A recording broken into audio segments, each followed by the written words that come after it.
हनुमान जी महाराज, आप पधार करके मेरी वाणी से भगवान की अमृतमयी कथा को निकलवाए। आप मेरी जिह्वा पर बैठ करके भगवान की अमृतमयी कथाओं को कहें। हे सरस्वती माता, मेरी बुद्धि में विराजमान हो। रामायण के अंदर आया है, राम कथा सुंदर करतारी, संशय विहंग उड़ावन हारी। राम कथा का वह रस, वह सार ऐसा है कि शरीर के अंदर से सभी विहंग, अवगुण रूपी विहंगों को सबको निकाल करके परे कर देता है। जिस प्रकार ताली बजाने से पंछी पलायन कर जाते हैं,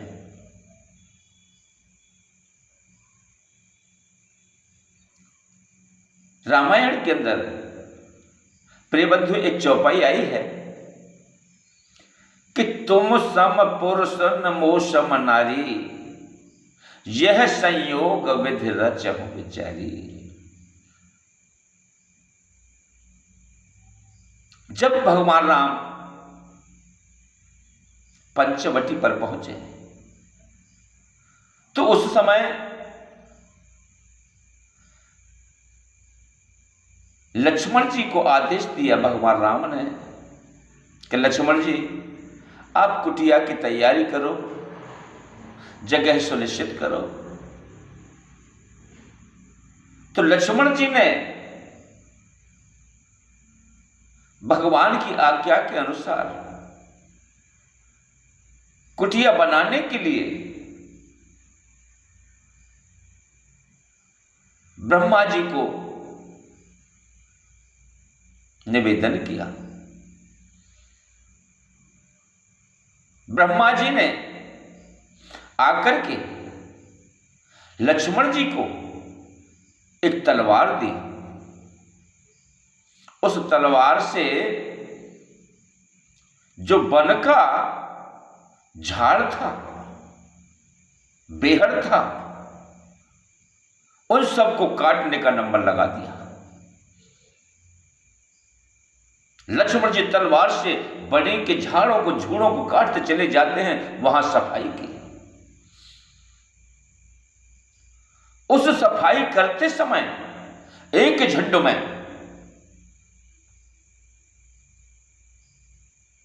एक व्यक्ति की गर्दन कट गई। लक्ष्मण जी उस सीन को देख करके विचलित हो गए कि हाय राम, हे प्रभु, ये क्या हो गया, मेरे से अनर्थ हो गया। जाकर के प्रभु से कहा, प्रभु आज मुझसे कुछ अपराध हो गया। अरे लक्ष्मण, कहिए कहिए। अरे भैया, इतना नाराज क्यों होते हो? अरे आप कार्य में व्यस्त थे, आप बताइए क्या बात है, क्या अपराध हो गया? भैया, मेरे से किसी संत का सर कलम हो गया। वो तो घट घट की जानने वाले थे। उन्होंने लक्ष्मण को धैर्य बंधाया और कहा, अरे भैया, वह कोई संत ब्राह्मण नहीं था। इस वन में बहुत विशाल काय दैत्य रहते हैं।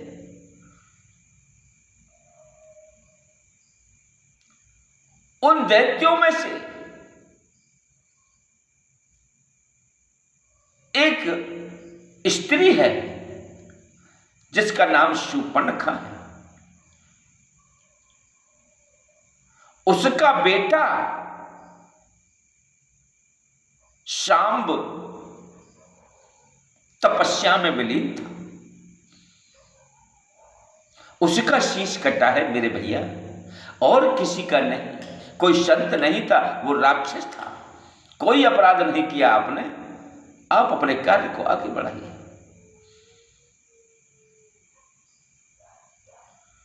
जब शूर्पणखा के पुत्र शांब का वह वध हो गया, अब शूर्पणखा को इस बात का पता चला,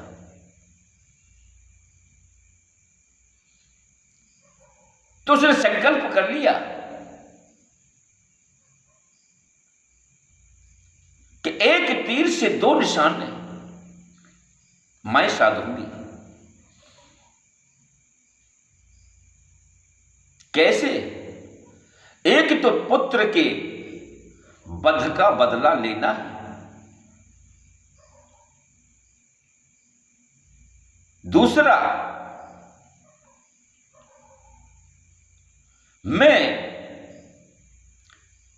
इनकी पत्नी को नहीं छोड़ूंगी।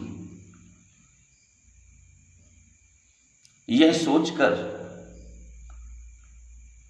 शूर्पणखा इधर उधर उस वन में घूमने लगी।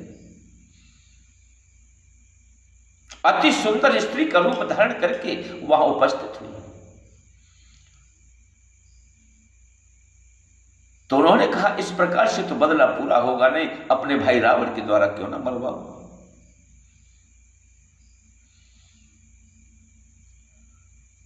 तो चौपाई कहती है कि तुम सम पुरुष न मोह सम नारी, यह संयोग विधि रचहु विचारी।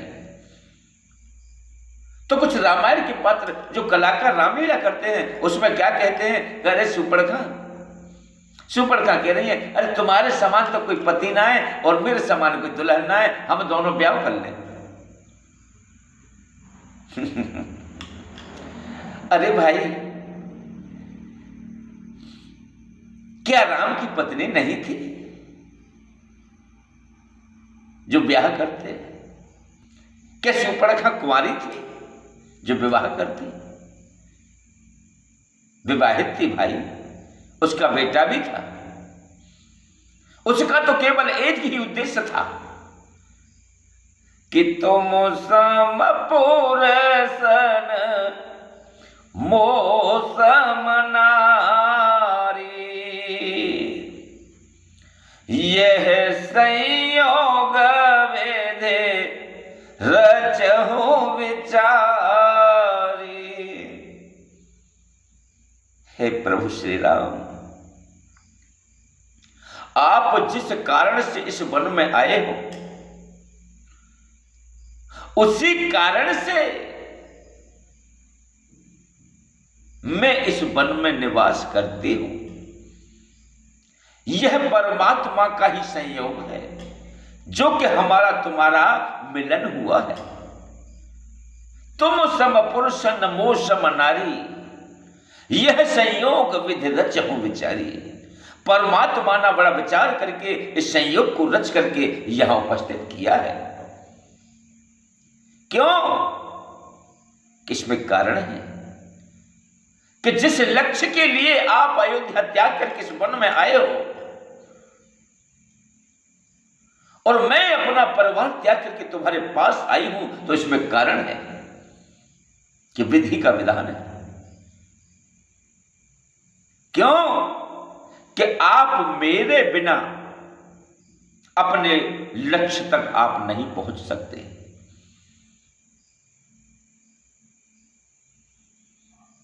जब आप अपने लक्ष्य तक नहीं पहुंचोगे तो कार्य में सफलता नहीं मिलेगी। उस कार्य में सफलता के लिए हे प्रभु मुझे भेजा गया है। मैं ही एक ऐसी स्त्री हूं जो उस लक्ष्य तक आपको पहुंचा करके ही रहूंगी। क्यों?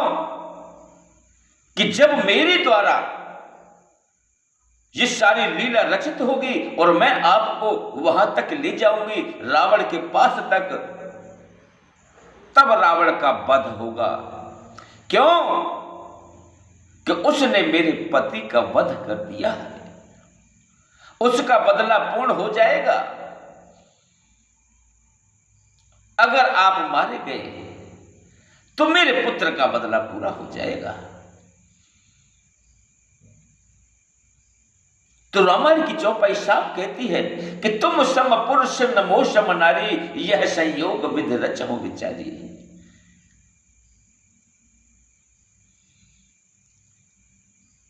पर जरा ध्यान दे करके तो बात करो भाई, ध्यान तो दो कि चौपाई क्या कहती है। आजकल स्त्रियां बड़े खुश मिजाज से निकलती हैं घर से। मैंने अजीब प्रकार की ही घटनाएं देखी। एक तो हंसी आती है आजकल के माहौल को देख करके। घूंघट कितने प्रकार के होते हैं, स्त्रियां कितने प्रकार के घूंघट किया करती हैं, जानते हो आप? मैं बताऊंगा आपको घूंघट कितने प्रकार के होते हैं। घूंघट 5 प्रकार के होते हैं, 5 प्रकार के। पहला घूंघट कौन सा मालूम है? लाज का घूंघट। दूसरा घूंघट क्या है? घूंघट। तीसरा घूंघट क्या है? दूरबीन घूंघट। चौथा घूंघट क्या है? चश्मा वाला घूंघट। पांचवा घूंघट क्या है? झटपट घूंघट। अब पांचों की व्याख्या कैसे होगी ये समझिए। जो पहला घूंघट होता है ना, लाज वाला, वो इस प्रकार से होता है। क्यों कि आजकल माता बहनाएं लाज का घूंघट बहुत कम करती हैं। पहला घूंघट होता है ये लाज वाला घूंघट, ये लाज का घूंघट है। और घूंघट किसे कहते हैं? ये घूंघट है, न तो भौं ढकेरो और न कोई बात, ये घूंघट है। 2 घूंघट हो गए। तीसरा घूंघट क्या है? चश्मे वाला घूंघट। ये चश्मा लगा है, दिख रहा है आपको? चश्मे वाला घूंघट कौन सा होता है? ऐसे यूं लेते हैं, यूं यूं चश्मा ऐसे यूं लिया और यूं किया और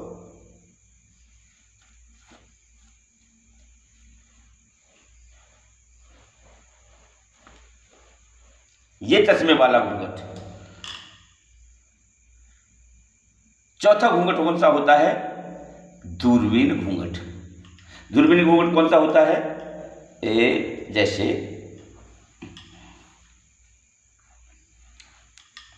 दूरबीन घूंघट होता है, ऐसे लिया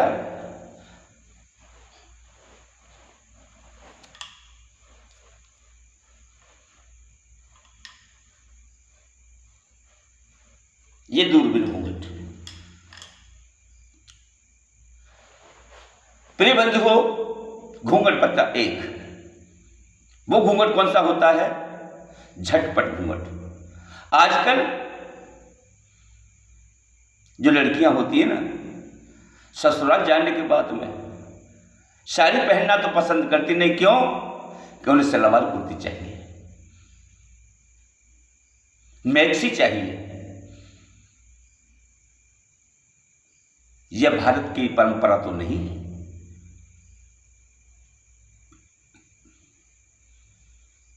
जब धोती नहीं पहनेंगी तो धोती से सर को ढकेंगी कैसे? तो कर क्या चल गया है आजकल? स्टॉल। स्टॉल यूं लिया और यूं चल रही है?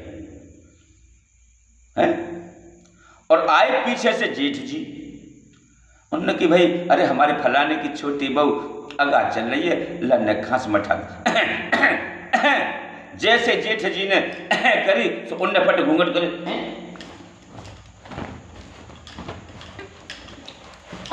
जेठ जी आएंगे। अरे जेठ जी आ गए, न तो मुंह ढको और न शरीर ढको, सारी नंगी हो गई, पूरा शरीर देख लिया। हरे राम, इसको कहते हैं झटपट घूंघट।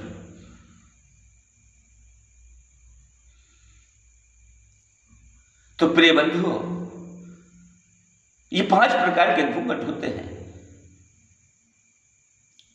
लेकिन पहले जो माताएं हमारे भारतवर्ष की हुआ करती थी, उनके कभी भी वस्त्रों से आप अपने अंगों को नहीं देख सकते थे। आजकल का जमाना है,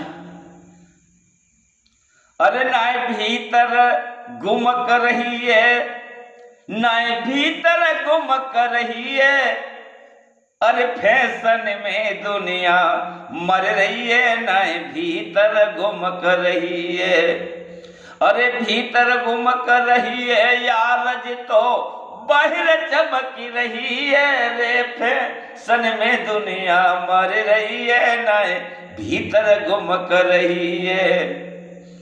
अरे माँ बहनों के सुनो सरारे, माँ बहनों के सुनो सरारे, हाफ ब्लाउज ये छेदन वारे, हाफ ब्लाउज ये छेदन वारे, अरे मोबाइल हाथ में लगो के घंटी कान पे बाज रही है, अरे फैशन में दुनिया मर रही है, नहीं भीतर घुमक रही है, अरे फैशन में दुनिया मर रही है, नहीं भीतर घुमक रही है। तो ये फैशन का जमाना है। एक घास खोदने वाली घसहेरी, उसके पास भी टच वाला मोबाइल मिलेगा, टच वाला। रास्ते में जा रही हैं, हेलो हेलो हेलो, ए जी जी वो बटन दबानो ना आवत, फिर काय के लिए रखो है।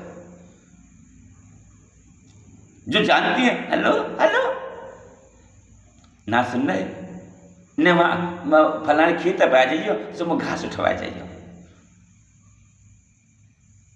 तो आजकल मोबाइल का भी दुरुपयोग हो रहा है। ओम नमो नारायण, ओम नमो।